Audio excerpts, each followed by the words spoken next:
అందరికీ నమస్కారం. నేను కేతన్ గర్గ్ జీవీఎంసీ కమిషనర్ మాట్లాడుతున్నాను. మీ అందరికీ తెలుసు విశాఖపట్నం సిటీకి బీచ్ వచ్చేసి ఒక identity. Beach is a life to our city. Beach is the basis of identity of our city and beach is a life to the entire environment of the city also.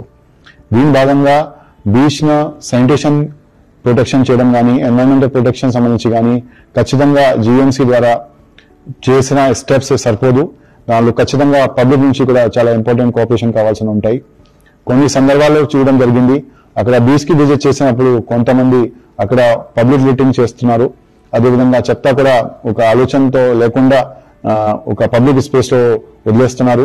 దీనివల్ల ఖచ్చితంగా beach కూడా ఒక negative image create అవుతుంది. At the same time it is giving dangerous life to the sea life also. Drain water which is flowing into the open sea should come to the pump house. Pump house నుంచి STB కి వెళ్ళి అక్కడ treatment అయ్యి మళ్ళీ recycling కి life కి వస్తుంది అని చెప్పి దానికి కూడా మేము చర్యలు తీసుకుంటున్నాము. బీచ్ కి ప్రత్యేకంగా వచ్చేసరికి ఏ విధంగా మేము స్టార్టింగ్ లో చెప్పాము, మనకి చెత్త లేకుండా అక్కడ చూసుకోవాలి. We're arranging the dustbins also. Please use the dustbins and make sure that you're making your beach cleaner and greener. అక్కడ ఉన్న షాప్స్ వాళ్ళు కానీ అక్కడ ఉన్న విజిటర్స్ కానీ ఖచ్చితంగా ఆలోచనతో ఆ బీచ్ ను ఓనప్ చేయాలి.